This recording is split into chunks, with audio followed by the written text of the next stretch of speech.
Hi and welcome to Check Your Thread, the podcast that will help you sew more sustainably. My name's Zoe and I'm obsessed with sewing. I've been blogging about it for over 14 years and I'm the creator and host of the popular handmade wardrobe challenge Me Made May. But like many people, I've become increasingly concerned about the climate crisis and the way that my lifestyle contributes to it. So in this podcast, I'll be nerding out about making clothes whilst exploring how to minimise the negative impact that it may have. I really hope you'll join me in this journey. As you might have noticed, Check Your Thread took a couple of weeks off of releasing new episodes.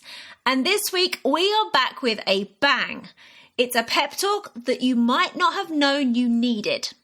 Jenny Drew is a super passionate business owner and sewist who knows the importance of self-care.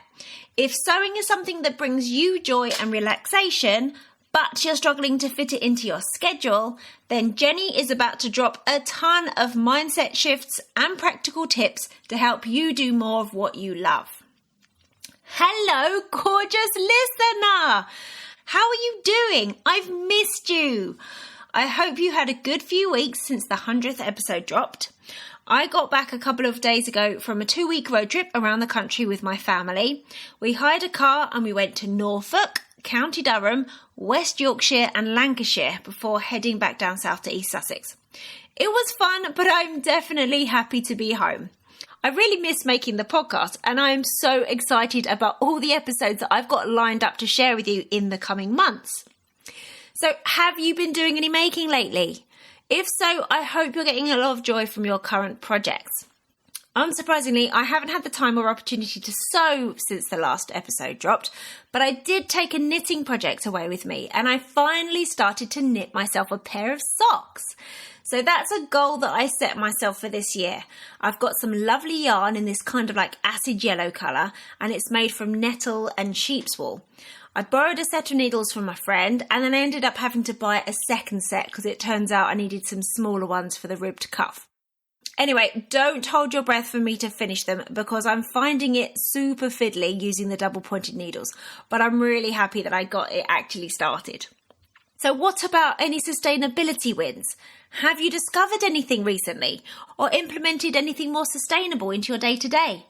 You know I would love to hear of any wins, so do please share. So I guess I have both sustainability wins and fails related to our trip. You could argue that holidaying in the UK, travelling around with 4 of us in a small hire car, albeit a petrol one, probably has a lower carbon footprint than jetting abroad.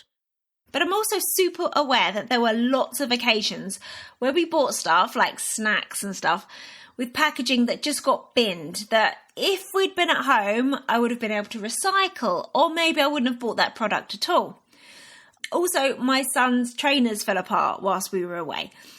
I also had some sandals and some scuba shoes for him, but we were planning on going on a hike, so I ended up taking him to the nearest big supermarket and buying him new trainers instead. Which is frustrating because I actually had other trainers for him at home that I'd got second hand. Plus, I also messed up a bit with the laundry whilst we were away and I ended up buying him some new socks. Even though he has more than enough at home and I could have made him wear some slightly dirty ones for another day. So I guess I have a couple of lessons to learn. One would be to check the sturdiness of the footwear that you're planning on taking away and also to realise that it would have been fine if he wore some socks that had already been worn for a day or two. Anyway, so I have a podcast recommendation for you. So now we're back and kind of reeling from how much money we spent over the last few weeks. We revisited and recommitted to our spending budget for the forthcoming months to help us get back on track. But for some tips and motivation, I've been exploring podcasts and discovered the Frugal Friends podcast. I've been really enjoying it and I particularly liked a number of their episodes that talk about how you can live more sustainably whilst also spending very little. So if you're looking for an episode to try to see if this is for you, I'd recommend episode 298 of the Frugal Friends podcast, and that's called No Cost Ways to Be More Eco-Friendly. I guess that a lot of families and individuals who are experiencing financial pressures are likely to be doing the same as me right now and looking at ways that we can live better within our means. So I guess it's really great to be reminded that we don't have to chuck our sustainability goals out the window when funds get a bit tight. If you have any podcast or social media account recommendations for budgeting or living frugally, I'd love to hear them. Please email me, zoe@checkyourthread.com, or find me on Instagram @checkyourthread. Okay, so I am thrilled to be able to thank lovely listeners Sophia, Winsome and Ursula, who, since the last episode, signed up to support the podcast via Patreon. And I get to thank existing patron Annette for upping their amount of support as well. Massive thanks to you four. If you'd like to help me cover the costs of making this podcast so I can continue to bring you weekly ad-free episodes, please check out the link in the show notes or on the website checkyourthread.com. Okay, let's get into the episode. As you probably know, this podcast doesn't run on a season format. But coming back from our recent break, I am getting a lot of back to school vibes, and there literally couldn't be a more perfect episode to share with you today. Jenny and I covered a lot in this conversation, so definitely prepare to feel energized and inspired. Speak to you next week, take care, and enjoy.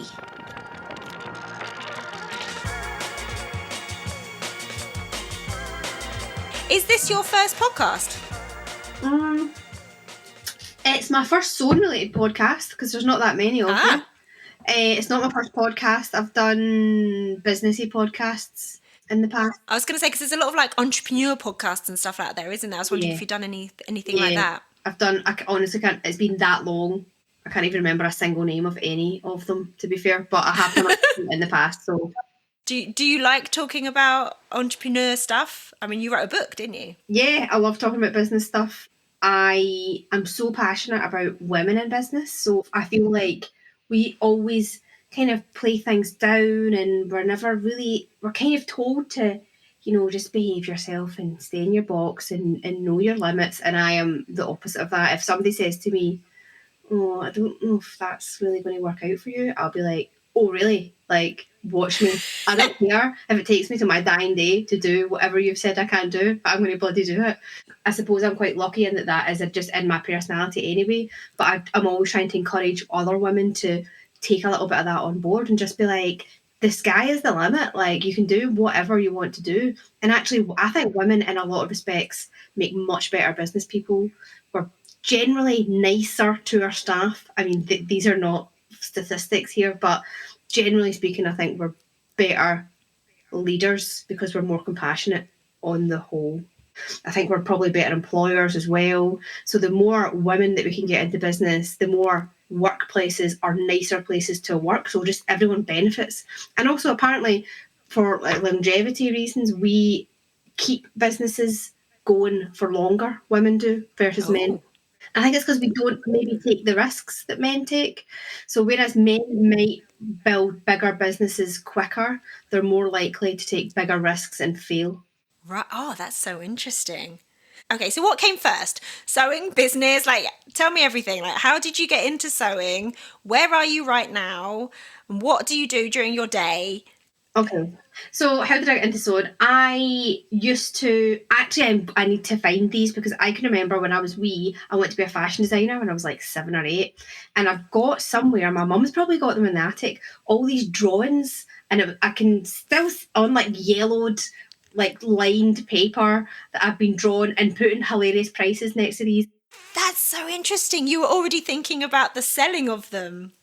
Yeah, I was already like got a little commercial brain at that age, but it was ridiculous prices. I think it was like a wee strappy dress, and it would be pure £3,000, and that was back way back. So I was obviously dreaming big even then. But I thought, wouldn't it be good if I could find them in my mum's attic and make one or two of them now, because I can actually do that. So I was interested in fashion. I'd always been quite arty when I was younger. Also probably had a little bit of an entrepreneurial streak throughout because I used to sell my dad's belongings back to him on holiday for pesetas. So I'd like get all his stuff, like his suntan lotion and like his lighters, whatever, because he used to smoke back then. Everyone smoked back then. And then I would set them out and then I would just rinse them for his own property. So that's great. Much more ethical business owner now, I think. You literally set up a shop of his stuff and invited him to buy it. That's so funny. So kind of already setting the scene for potentially having a business. And all very lucky in that I always loved sewing. My mum taught me how to sew because she could sew as well. So again, there's a lot of things that I was probably quite privileged in when I was younger. And also my parents never pushed me into things I didn't want to do. So I wasn't told you're going to be a doctor or you're going to be a lawyer, which I think from a parental perspective is a mistake, because I've got loads of friends who ended up in professions that they now hate and now they're changing. Whereas if they've just been allowed to do whatever they wanted to do from the start and just be their own person, then they'd be further on and probably happier as a result. So I was quite lucky in that I wasn't pushed into anything. Ended up doing fashion business at university, perfect. which I loved. Yeah, exactly. I loved the business side as much as the sewing side. A lot of people dropped out because they thought it was purely fashion and they thought they were just going to be like drawn all day and all the rest of it. It just wasn't like that at all. So you actually read the prospectus and it made sense for you. Yes, I did. And a lot of when you go to university, there's lots of things that are not, they're not useful for you. Like they kind of train you up to be in a job, I think, in university. And they weren't back then. There was no entrepreneurial models or modules or anything. They definitely train you up to work in an existing company, don't they? Rather than teaching you to kind of seek out opportunities that you could then develop yourself. Yeah, 100%. They're pushing you down the corporate route all the time, I think, which is fine because that's where the majority of people probably end up, to be fair. So did that, graduated in the recession, could not find a job anywhere. And I didn't want to go to London. Obviously, I'm always lived in Glasgow. Didn't want to move down south. Couldn't afford to move down south because really you had to move down south. Well, unless you've got a job secured, how can you? Or you have to work for free in the fashion industry. Yeah. No, it's got this real kind of this. It's really gated for very privileged people. Yeah, it really is. So figured I was going to have to kind of make myself a job, I suppose. So I started doing some little bits and pieces, making some things, trying to kind of find my way. Like if I had a business, what would it look like? What would I do? And made some homeware type things. Like I used to paint tights, like I was doing all kinds of crazy stuff. And then I worked for a girl who was opening Glasgow's first craft cafe, actually on Great Western Road, which is where my shop is now. So I've kind of come full circle, so that's cool. So she opened this place, asked her if I would come and teach. I was like, don't really think that's for me, but I'll try it. I don't have anything else going. Loved it, loved talking to people, loved sharing the skills that I had with people as well. And then she sadly became a victim of the recession as well. That business closed, but then I was in a very unique position where I had a customer base at the start of a business. So I started so confident, started really lean, out the back of my car, third-party venues, doing everything myself. So I had 8 little sewing machines just to put in the back of my Corsa at the time, and then I used to, and actually I lived in a flat, so I was like 3 floors up, and I used to take all my sewing machines up the stairs. Like, did that for a while, loved that, and it just kind of grew. Eventually got some tutors in to help, then got a premises in the West End, and more recently we moved to the big shop in Glasgow's West End, where we've got a beautiful big shop window, and kind of the dream. Like I used to have, my mum and dad used to call it Mrs. Mogg's shop, the shop that I used to sell all my dad's stuff. Sell all my dad's stuff back to, call him Mrs. Mogg. And now it's like I actually have a shop and it's just full of great, like all the fabric. I just love it. 11 years on and I still absolutely love it. I go in and I'll be taking out 2 meters of that and 3 meters, and whenever new fabric comes in, I'm always the first person in. I know, I've seen you on Instagram doing that. You're like, so putting it in my handbag. I do have to document it because eventually Laura in work was like, Jenny, you can't just keep taking stuff, like it's messing up our stock take. I was like, right, I'll write it down somewhere. Or I'll record it on Instagram. It's the same, isn't it? Exactly. It's recorded somewhere. So brilliant. Wow. So at the moment, is the majority of the business the shop, or is it still mainly the classes, or kind of 50-50? It's still the classes. So the shop has a big space for the classes. We've got space. The other day I took a class of 10 people, for example. So we can take 10 in a sewing class, or we can do 2 smaller classes. So we can have like a sewing class of 8 and then like a hand embroidery class at the back of the studio. So the shop space is probably about a third of the whole space that we've got. But it's nice to have both of them. They sit quite nicely together. We can have classes on and people can still be coming in the shop because they're they're kind of separated. They're separated by like a fringy curtain right enough, but it's enough for people, doesn't disturb the class, but also folk can get a wee look at what's happening in the studio. That's nice. And also handy as well. Like if you need to go, you've forgotten a thread or something, you can just go and get it. It's dead handy for that sort of thing. And we've got the big A0 printer in there as well. So even if you forget everything, including your pattern and your PDFs on your phone, we can print it out for you. So I suppose one of the things that I'm always trying to do is how can I make it as easy as possible for people to get into this hobby, enjoy the hobby, like remove all the barriers of, I don't have time to shop for fabric, I don't have time to do this, I don't know what fabric to pick, I don't know what pattern to use. Like we're trying to really remove, that's what CCC is about really, because we provide everything for them. So they literally just have to sign up, give me their address, I'll send all the stuff, and then just jump on the lives. And even if they can't make the lives, everything's recorded. So you've really kind of touched upon them, like what the kind of essence of what we're going to be getting at today. It's going to be about what are the hurdles? What is stopping us from doing the thing that we love, that we enjoy, that brings us benefits? What are the common mental hurdles? What are some of the logistical ones, maybe habitual ones? You've obviously got a lot of experience of working with sewers, working with people getting into sewing. So you've seen a lot of these barriers. You've seen a lot of the kind of self-talk probably as well. So I'm going to be really excited to hear what you can suggest in terms of mental shifts and practical measures that we can put in place. And also as well, I'm really interested in, from your perspective, from your experience, what the relationship to community and other people can bring. So what is the benefits of sewing? So I think that the biggest benefits of sewing are, there's actually so many, but the ones that we kind of harp on about all the time is the quietening of your brain, because my brain's mad. Like mine too. Mine never shuts up. Mine never shuts up, and I can't sit. I tried to sit in the garden last night without looking at my phone, and I was just trying to be in the moment. And after about, I'm going to say 10 seconds, I was just like, I can't. And I'm like, this is not good. Like, we have trained our brains to be addicted to stress, which is bad for everything, so bad for all kinds of bits of your body and your brain and all the rest of it. And we need to be prioritizing something that quietens our brain down, whatever that thing is for you. And that's just one of the benefits. And sewing, I think, is kind of like accidental meditation.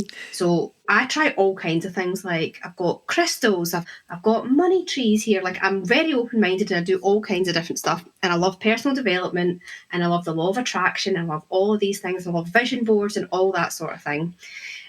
But not everyone's like that. And not everyone is as open to trying meditation or going to yoga or realising the benefits of it. And I think what's great about sewing is it's very similar to meditation. Apparently your brain goes into a similar kind of brain wave as when you're really engrossed in a creative project versus meditation as well. But it's easier because it's not you just trying to quieten a brain that's already bonkers. It's too difficult, I think, meditation. I really struggle with it. And then they say, actually you're, by trying it, you're doing it, and it's not that you're not doing it. It's just, but it stresses me out sometimes because I'm like, why can't I shut up? However, sewing is accidental. You're in your head, you're like, I'm going to make this thing, it's going to be great, and I'm going to have a nice time. And then during that journey of making that thing, you're meditating and it's good for you, and you wonder why you feel great after it. And it's because you're focused on one thing. You've not been worrying about work. You've not been looking at your phone and watching the telly, although I do sometimes have the telly on the background when I'm sewing, right enough, but I'm not really zoned into it. Yeah, I will do if I'm doing some like pinning or something. I'll have something on. Yeah, or like maybe a podcast in the background or some music or whatever, and I think that's fine. But I think the biggest benefit for the problems that women, most of my customers are women, have now is that quieting of their brain. And a lot of them don't come into sewing for that purpose. They just thought, I'd like to do something, or I actually wanted to learn how to hem my trousers, and it's snowballed from there, and I've ended up making my own trousers rather than just hemming them, which is cool. I love it when that happens as well. But I think a lot of them will say, I started because I wanted to hem my trousers, and I've realised that it's now it's a lifeline for me, and I feel much more calm, and I can show up for my family better, and all these good benefits from it. It's a real mental health lifeline for a lot of people, I think, especially with the past couple of years we've had, let's be honest. Absolutely. So what is the kind of demographic, largely, the customers that you have? We are 25 to 45 professional female predominantly, which means that most of the customers are like me and that they're time poor. Some of them have businesses, but we get a lot of NHS, we get a lot of doctors, nurses, other healthcare professionals, we get a lot of lawyers, people who are a million miles an hour and you would think wouldn't have time for a hobby, but also these people understand that in order for them to continue at that speed, they have to do something to help themselves, or they're going to burn out, or they've burnt out already and they don't want it to happen again. Right. So they're looking for something. And also, as much as I don't mind a bit of TV, it doesn't chill me out. So I will sit in front of the TV, my phone's in my hand, sometimes my laptop's on my knee as well. And it's just, you think, oh, I'm going to relax in front of the TV, and it's not, you're not relaxed at all. You're still so animated, and it's just kind of not good for you. And they are the same. A lot of my customers are the same. And I think one of the things that I love to share with them is a lot of this businessy stuff that I do about, looking after yourself, or kind of personal development type stuff, vision boards, all of that sort of thing. So that used to just be for business. I would be doing businessy vision boards, I'd be doing businessy goal setting and all the rest of it. And actually a lot of it is applicable for my customers to their hobby as well. And you would think, well, surely a hobby should just be free and you don't have to schedule time and all that. But actually these women do need to schedule time, because if they don't schedule time for it, it just doesn't happen. That's kind of the non-negotiable me time that I harp on about. Yeah. I've got so many things to say off the back of what you said, but so it seems that a lot of the customers that you have, they're very busy, they've got hectic lives, and they have acknowledged that they do need this thing. But do you find that, because we're not told to prioritize these things, are we? We're not told to make them as part of our lives as is important as having a shower and eating food and going to work. Yeah. So do you feel like, even though these people have acknowledged it on a conscious level that they need to do it, do you still see that there are more barriers that they put up from not taking it as seriously as you feel that they should? I feel like as soon as I have got to them, I can talk around it, because folk will be like, you know what, I'm too busy. Like, I don't have time for it. And then I will always say, I say it too, and I'll be like, I'm too busy for this, I'm too busy for that. I hate the word busy, because you're busy doing, you can be busy, you can always be busy if you want. And I think busy is a conscious choice, and you can always do and fit in whatever you want to do and fit into your life. Everything's a choice as far as I'm concerned. So if somebody comes to me and says, I'm too busy, I don't have time, I would kind of challenge them and say, how much time do you spend scrolling on Instagram a day? And then they'll be like, no comment.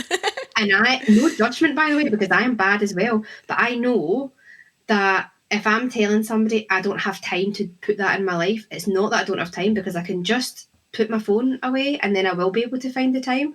It's that specific thing, I'm not prioritising it, and I've decided that it's not important enough in my life to fit it in somewhere. And I think, see, when you turn that on its head, because people quite often, I find, well, the responsibility is somewhere over there and it's not with them, where actual fact, if you can get into a headspace where you take responsibility for everything in your life, good and bad, the hobbies, the work, the schedule, all that sort of thing, then you can fit in whatever you want, because it's up to you to say to your boss, actually, I'm not going to work 7 days again this week because I need to look after myself and I don't get paid to work 7 days a week.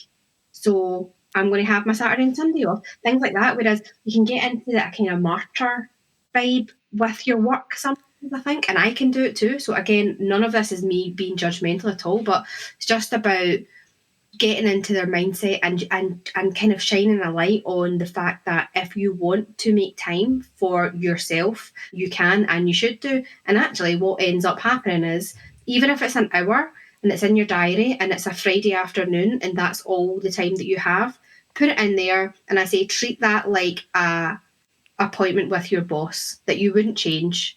you wouldn't pass it up to take your kids for an ice cream. I don't have kids either, so I guess this is easier for me to say as well. But non-negotiable means it goes in the diary, it doesn't change, that's your time, and it should be guarded because it's just as important, if not more important, than your work, which takes up so much time, or than someone else asking you to do something. So you maybe got a family member that's always asking you to help them with things. In actual fact, boundaries there are useful to just be like, actually, I can't.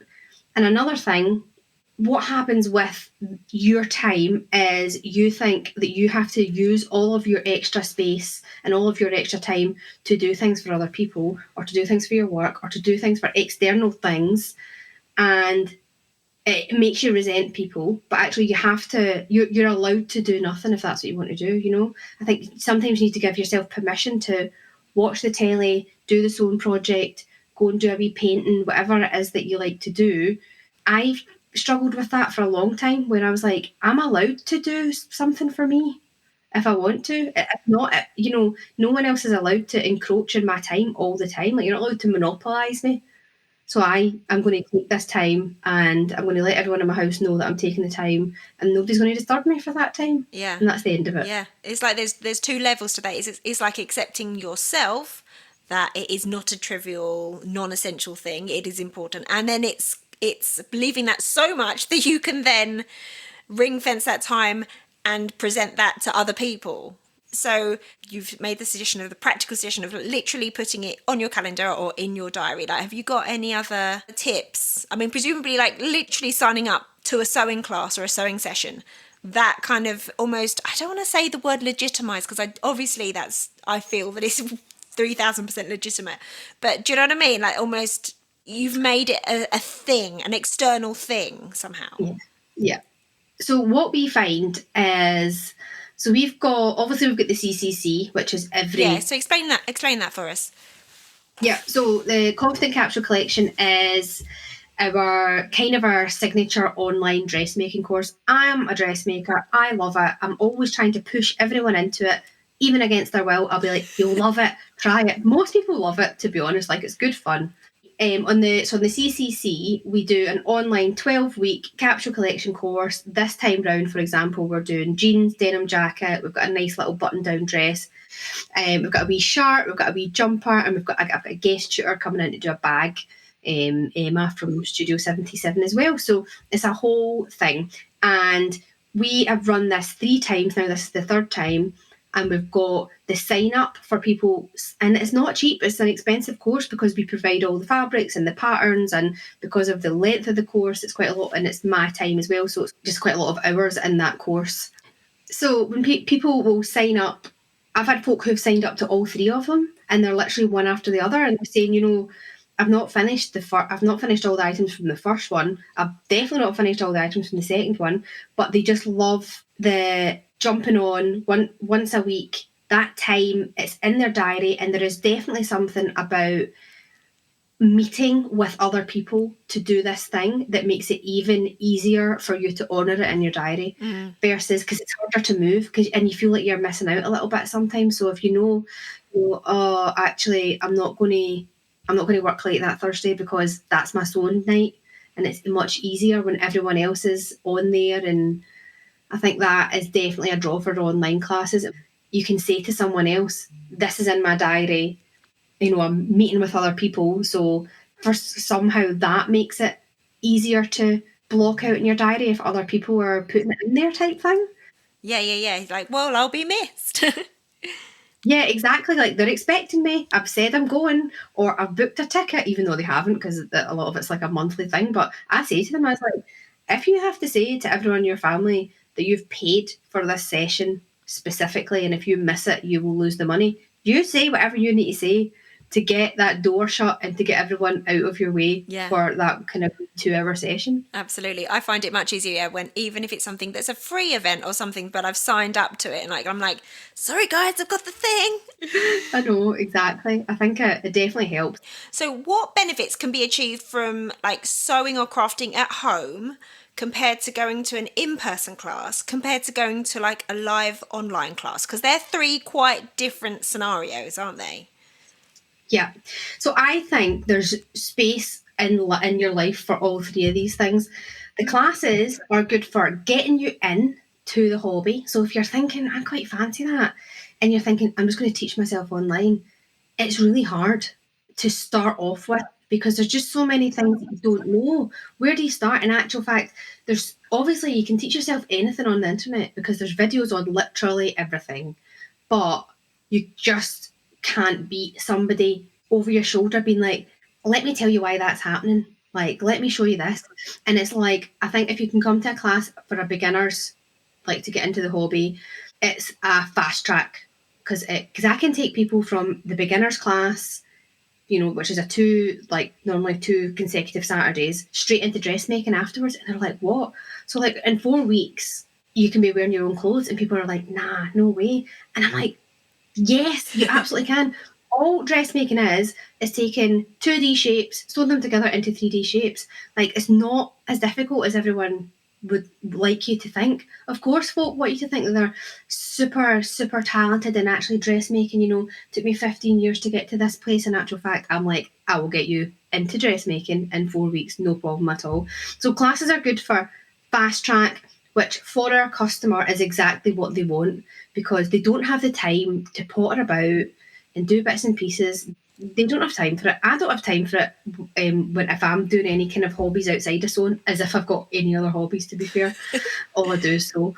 But I just don't have time for it either. I don't have time to research things. So I would like somebody to be like, here, fast track, let's get you up to speed so that you can start properly enjoying it and you can get to the bit of the hobby that you want to be, which is normally dressmaking or it's quilting or it's home furnishings or whatever it is that they want. So the classes are really good for that. The online classes are good for accountability. Right. So like we were just saying, it's good for that's in the diary, it's every week, and I'm going to show up and I'm going to do it. And it's good, I think, for creating a habit of I'm going to just do every week, I'm going to do this hobby. And that's that, everyone knows Wednesday night or whatever it is, that's what I do. And then after you've done it for like 12 weeks or whatever, it becomes, you wouldn't necessarily even need the online classes anymore because you're in the way of it. It's also nice, the social side, I think, because sewing at home on your own is quite lonely. And you might want that because you might work in an office and it's mad and actually you like some alone time and that might be perfect. But what I've found is I do sometimes get people who come into our studio and they'll say, do you know what, I've actually been sewing my whole life and I don't need help with anything, but do you have any classes where I can just, we can sew with other people and the social side of it as well, which is quite nice. Yeah. So they've all three, I think, have definitely got a place in any kind of sewer's life. I taught a class the other day for a shirt dress. One of my staff's on holiday at the minute. I never teach classes in the studio at all anymore, but she said to me, look, you loved shirt dresses, so why don't we put this class on? When I'm on holiday, you can come in and do it. And I was like, okay, let's do it. That sounds good. And a couple of the ladies that were on the course, I knew them, so they're from like 10 years ago probably. They're still coming in every so often for little bits and pieces. And, a lot of them, could they have learned how to do that shirt dress themselves? Yes, they could have. But did they enjoy a day of dedicated time for themselves? Chat, tea, coffee. We had a real good fun day. I loved it. It was great. Yeah.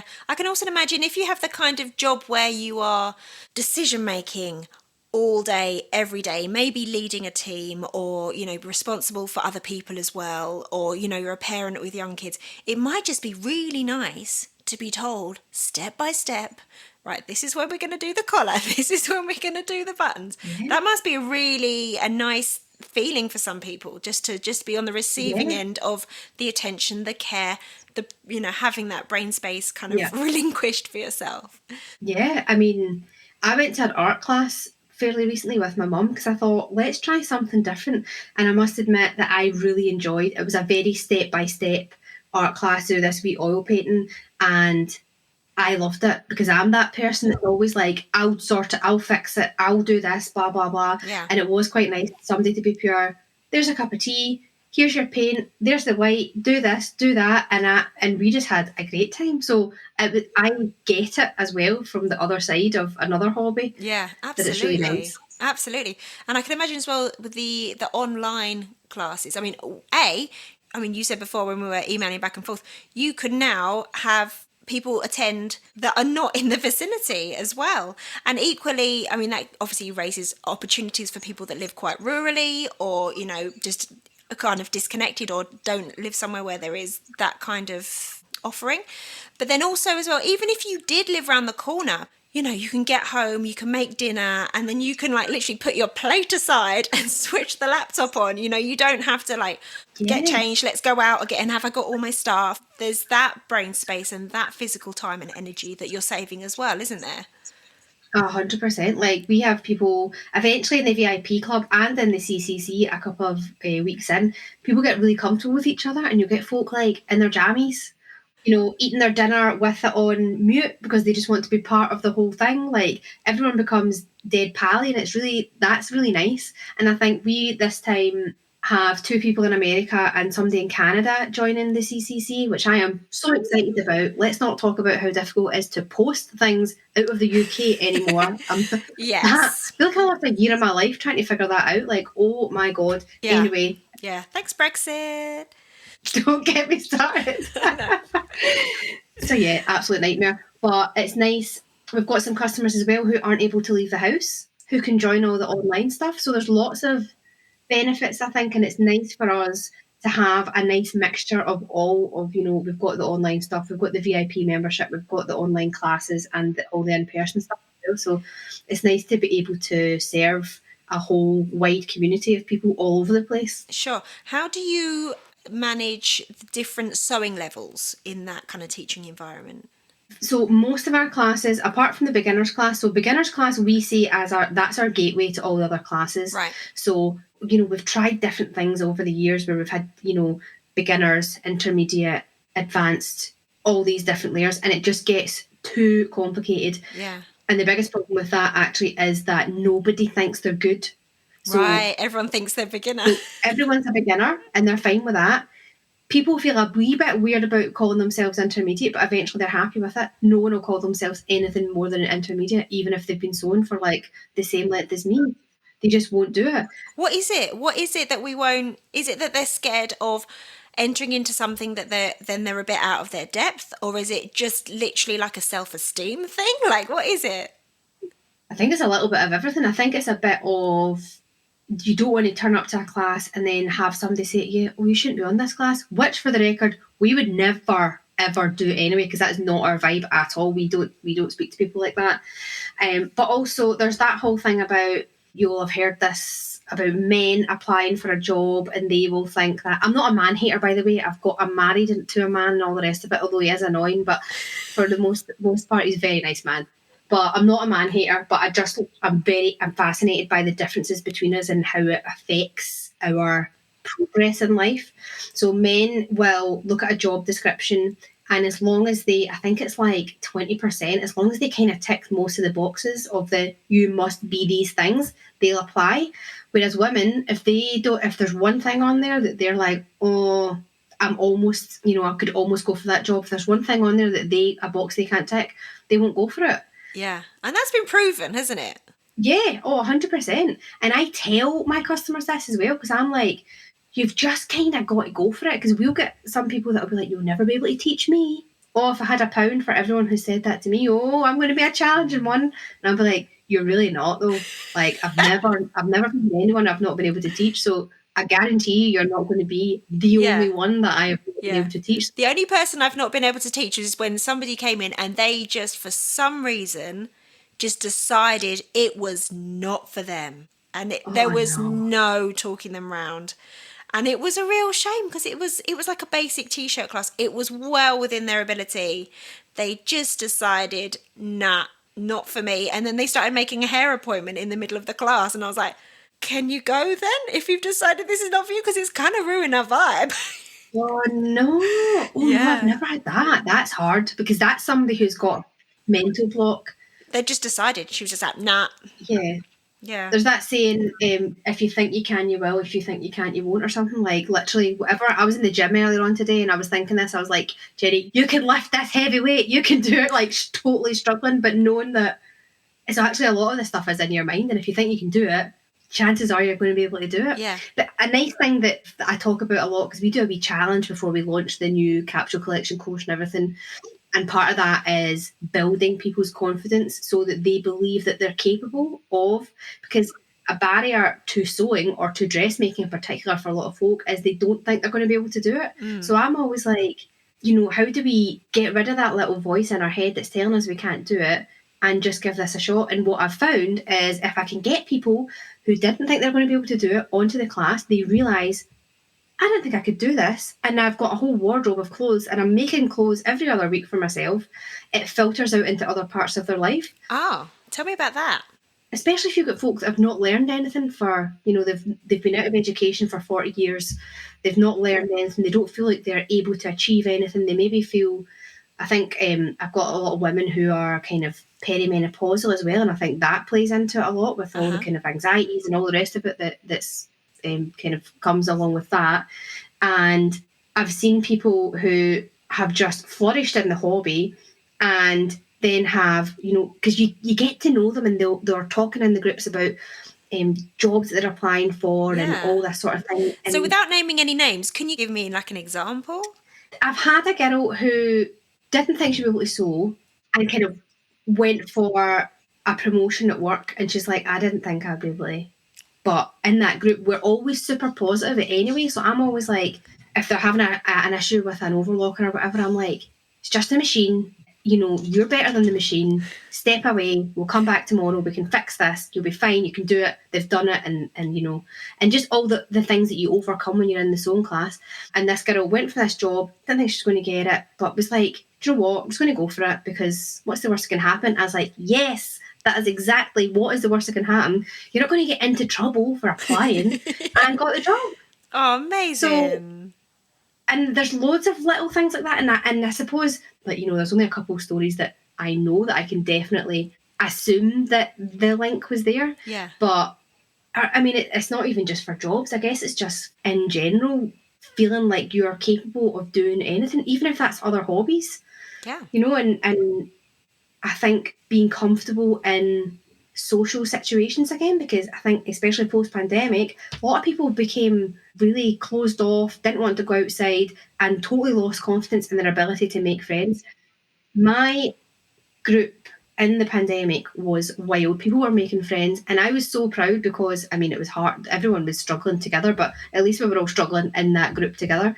And in a time when nobody was making any friends, nobody was meeting new people, all we were doing in that group was making really nice connections with each other, making new friends. And I was so proud that we were able to do that online. Yeah. Despite everything else, and we kind of all got each other through. And my customers absolutely got me through as well. This was a two-way street, not a one-way street, because it was tough. But it's about having a tribe. I was listening to a podcast recently and it was talking about people don't go to church anymore.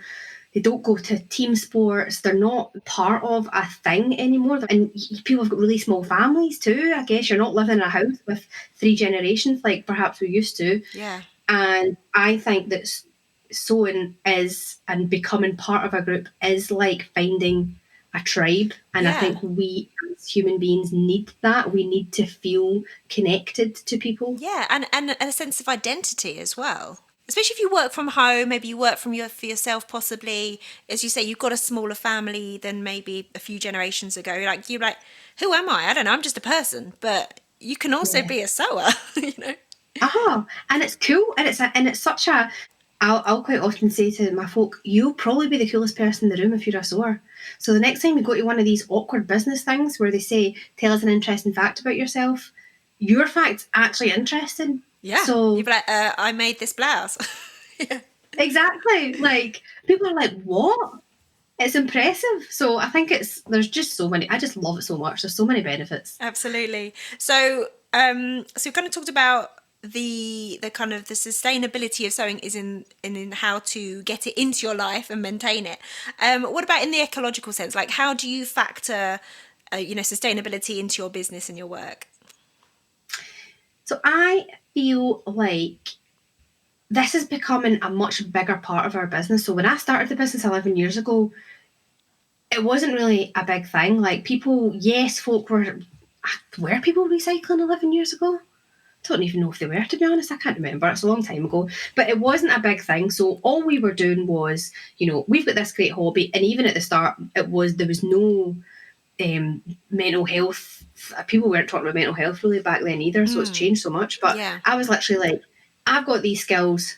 I want to share them. Dressmaking's great. Let's do it. And that was it. There was no other. I didn't know the depth of what we were doing. I didn't really understand the community side of it. I was just kind of by accident building this thing that was kind of gaining momentum. And now I think what is so great about sewing is you can take somebody that's not interested in being eco-friendly or, looking after the environment, because let's be honest, these people do still exist. And that is fine. Unfortunately, they do still exist. But you can take somebody, most of my customers actually are interested, so that is not that I'm saying they're all not. But you can take somebody who's not interested, you can say, why don't you try sewing, see what you think. Get them into sewing, get them into dressmaking. Suddenly they're fixing things. So then you can kind of open up the conversation a little bit about, if that t-shirt takes you 3 hours to make and cost you 20 quid in fabric, who's getting shafted for a 2 quid t-shirt in Primark? And then folk are like, right enough, like this is actually, somebody's not, being treated correctly, something's not being treated correctly, the environment, whatever it is. So I feel like sewing can open up an understanding and a conversation around things that perhaps weren't on the radar. Yes. And then do you know what? They really made me think of something. It really is a parallel with, I've been trying to get, because school uniform is super like damaging because it's pretty much all plastic, and I've been trying to kind of get a bit more of a kind of a reuse thing going on at my kids' school.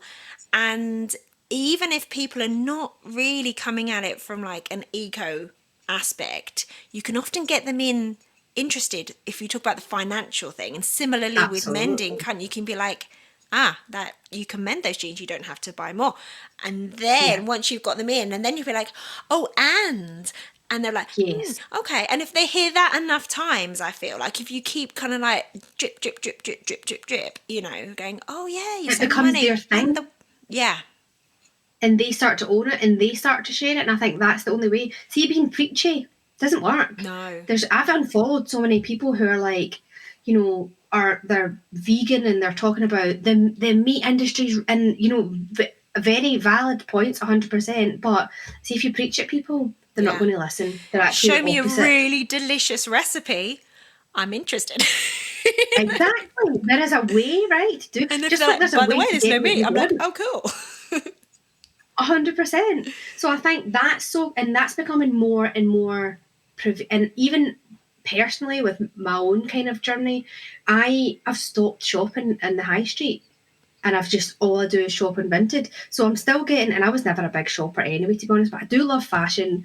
I used to work in Zara, like I love nice tailoring and all the rest of it. Whereas now I'm like, I'm going to buy something, I'm going to spend more money on it, I'm going to make sure it's nicer quality and I'll treasure it. But actually most of the stuff now, if I've got a wedding coming up, rather than being like, I'm going to go and buy 10 dresses, try them all on at home and then send them all back, apart from one, I'm going to make something. Nice. And so I feel like I'm still getting, it's people who shop online, I guess it's a dopamine hit they're probably getting from the buying. So sometimes I've got a friend actually who herself has said, I need to stop because it's like a hit of, and I said, well, see if you need that hit, do it on Vinted. Because you still get the hit, the stuff still arrives, you're still shopping. Yeah, it's still exciting. It's going to arrive in the post, 100%. And I think a mixture, it's quite satisfying, and now I've become quite it's a wee bit of a challenge when I'm like, how long can I go without stepping foot in an actual shop, apart from pants? Because let's be honest, I'm not getting my pants on Vinted, am I? I'm going to have to buy my pants. You could make your pants. I'm not going to make my pants. I can't be bothered making my pants. Fair enough. But you make yourself some bamboo jersey pants and there'll be no going back, I promise. With a big high waist, because let's be honest, that's what you want. The bigger the better with pants. Honestly, like a big pure bamboo jersey, pair. I'm a convert. I'm not going back. Oh, really? It's like wearing a cloud on your bum. Well, maybe I'll have to try that then, because that sounds very interesting.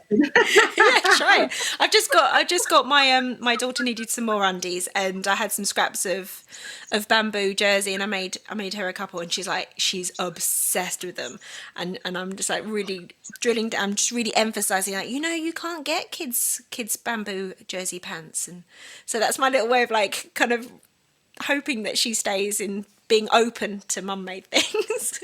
Yeah.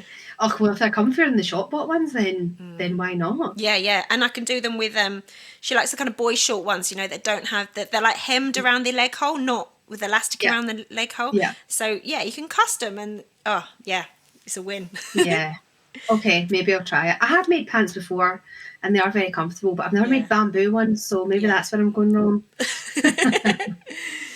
But yeah, I think from a kind of eco perspective, it's about opening up that conversation in a nice, safe space. And as a kind of from a company perspective, we are just being really conscious about making sure that obviously we're spreading the word about let's upcycle, if you make your own clothes, you're not chucking them out. You're keeping them probably for 10 years. If they still fit you in 10 years, you're still keeping your favourite bits and pieces. And then even the other stuff that you're thinking, oh, actually, that doesn't fit anymore, or I don't really like that colour anymore, you rehome the stuff you've made. You have more of a connection with it, don't you? Because you're like, I spent so much on this, and I want someone else to love it as much as I did. Yeah. Whereas something from a shop, like you say, you've not really got a connection to it. So it just changes. I think sewing and being aware of how things are made and knowing how long things take and actually how much fabric costs and all the rest of it gives you a really unique perspective on the whole fashion industry and how it's disgusting, actually. I mean, I was reading a thing about Shein the other day and how much just the volume of stuff that they're creating, and I just don't know how they're allowed to do it. It should be illegal. It's awful. Absolutely. It's so bad. Yeah. And I like the idea in your capsule collection as well that you are sending them the fabrics, because I think often that's a real learning curve, isn't it, for people that are starting to make their own clothes and finding fabric that is suitable for the project. Can be so hit and miss at the beginning, can't it? And you think, well, I love the print, I think it's suitable, but literally getting like, look, this is the right denim for this jacket, this is the right cotton or whatever for this blouse. That's going to potentially help you create garments that are going to be more successful and are going to be, more longer lasting because it's suitable for the project. Yeah, totally. And I think even understanding different fibre contents and how and what they mean and so if you're going on holiday, you're not going to want a polyester dress. You should never want a polyester dress, to be honest. We don't sell polyester, so that's another thing. We kind of only sell, if where possible, mostly natural fibres. Obviously, there's like elastane and stretchy things, and there's swimwear fabric that's nylon, so there's some things that we've still got. But I don't know what the answer is with swimwear or activewear either. I don't know what the answer is. Someone was messaging me the other day going like, well, can you do an episode on like more sustainable activewear? And I'm like, literally, I was like, I'm sorry, I can't, because I haven't got a clue how you can begin. There's that, there's Eco-Nile, the recycled nylon. That's the only thing that I've seen. But it's still going to be microplastics. It's still something you're going to be laundering all the damn time, and ultimately it's not going to biodegrade. And I can't give you a suggestion because I don't feel comfortable saying this is a good thing, I know. I don't know what the answer to that is either, actually. But with like, you totally take for granted as a more experienced sewer the fact that you just understand what fabrics are, and you can go online and you can say 100% viscose twill and you know how it's going to drape. But it took a long time. That's a long lot of learning that got me to that bit. It does take a long time. It really does. And like you say, that is one of the nice things about we're like, this is all the fabric. Not only, I've already made everything out of a similar fabric because I make all the samples before just to test it out. Yeah. And for example, with the denim jacket, I've got a lot of nice sewing machines, as you can imagine, because we sell sewing machines, so they all come in the shop and then they come home with me most of the time. They go in your bag as well. They do. Everything goes in my bag. Laura's like, can you just keep some of this stuff in here, please?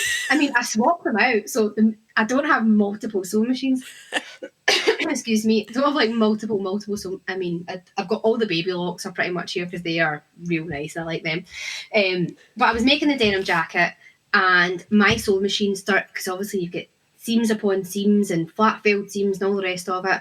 And my sewing machine was like struggling a little bit, and then I thought, this weight of denim is not going to work, because if you've got somebody who's got a £250 machine, then this is just not, they're not going to get a look in. It doesn't matter if you put a denim needle on that machine, it's just not got the power behind the motor to put it through. So even so, from like thicknesses of fabric and and if you're buying it online, it's so confusing.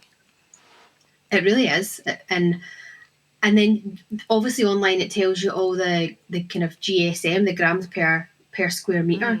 But I mean, even only since having a shop has that started to make sense to me. So that's just never going to make sense. No. That doesn't tell anyone anything, I don't think. I don't know what the best way is, of course, to be like, because then medium, heavyweight, lightweight, medium weight is all relative, isn't it? It's not really a... Yeah, and they all say suitable for jeans, denim skirts. You're like, okay, well, there's a little variety within exactly. But I do think oh, I know it's a nightmare just now, isn't it? Oh, my eyes. Anyway. Oh, bless you. Have you taken antihistamine and all the rest of it? They don't do a thing for me. I've tried every non-drowsy antihistamine you can get on over the counter. I'm going to the doctors later anyway. Hopefully they can... There's one thing you should try. I wonder if they've still got it now. I'll email you a link. It's called a Hey Now band.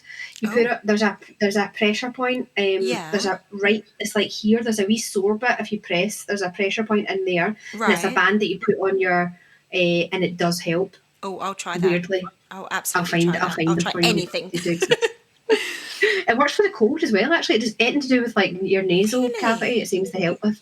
Oh, lovely. But anyway, we've gone away. Please do send me a link. I will send you a link because it's awful hay fever. What are we talking about? Fabric, denim, trying to buy it online, weights, suitability. Yeah, I mean, I guess the other thing is I'll sometimes have customers come to me and say, oh, what's and they'll have some weird name of fabric, and I'll just be like, I don't know, because new fabrics are coming out all the time. They've got, people in America call it different to folk here. Yeah. So it's not even that, you don't have to have an encyclopedic knowledge of fabric types in order to... You just need to know a couple and know that, viscose is, it's quite nice and drapey. You can, it's good for shirt dresses, good for tops. That cotton's often a bit stiffer, so if you want a bit more volume. So it's just about... And I guess it is... it's about experience, but being part of a community... Like we've got 3 Facebook groups that have got like 3,000 people in it as well. And in there, you can go in with a pattern and say, can anyone suggest what kind of fabric that I should use for this? I don't know. I'm a beginner. And you have, there's people in there that have been sewn for as long as me, and they'll help you out. So you might even have people that have actually made that specific pattern as well. 100%, which is also great, because if you're stuck at a bit, I'm always saying, just take a photo of the bit that you're stuck at, post it in the group, and even at 3 a.m, there's probably somebody up who's going to really help you with that. People love that, don't they? They love helping people out when it comes to it's almost like, right. I know, it's so good. And it's self-serving, so it means I don't actually have to be in there all the time either. So it serves itself, which is nice. Yeah, awesome. Amazing. So where can people find you and learn more about everything that you offer? We are online at www.sewconfident.co.uk, so that's SEW Confident, and we're on Instagram at SewConfident. You can follow me on Instagram, SewConfidentJenny. We're a franchise as well, so we've actually got studios in Chorley and Dundee, and they are Sew Confident Dundee and Sew Confident Chorley. Our imagination. Do they run the same classes as your one in Glasgow? Exactly the same. Glasgow's the biggest studio, and we've got the most fabric and things, but the Dundee and the Chorley studios are just beautiful as well. And Sandra and Dawn, who run them, are lovely. They're so same energy, same good fun, nothing too much bother. One of the things that we're really big on at So Confident is you're not going to get in trouble for anything. This is not like sewing at school. Yeah. You're not going to get told, oh, you're no good. We're not going to make you sew a straight line on a bit of lined paper. For nah, we're getting you, we're cutting the corners if we can. We want to get you from A to B as quickly and as efficiently as possible, with lots of tea and biscuits along the way and just lots of encouragement. So we're just trying, as long as everyone has a nice time, we've done our job at the classes. Wonderful. Awesome. Thank you so much. Thank you so much for unpacking this really underserved topic, I think. I think this is something that we all need to be talking about a lot more. And hopefully there'll be more discussions thanks to your advice. Thank you so much. Thank you for having me. It's been great fun. Thanks so much for listening. I really hope you enjoyed this episode and are left feeling inspired. For more info about the podcast, including show notes for this and every episode, head to checkyourthread.com. I'd love to hear from you, so if you have any comments, questions or ideas for future episodes, please get in touch by emailing zoe@checkyourthread.com or find me on Instagram @checkyourthread. Massive thanks to Patrick Potter for production support, to Sylvia Seller for the awesome logo design, and to Simon at Palm Skin Productions for the music. This ad-free podcast would not be possible without listener support, so if you feel you are able, please consider signing up to the Check Your Thread Patreon. For the equivalent of buying me a coffee each month, you'll be making it possible to continue producing regular episodes. Links can be found in the show notes and on the website checkyourthread.com.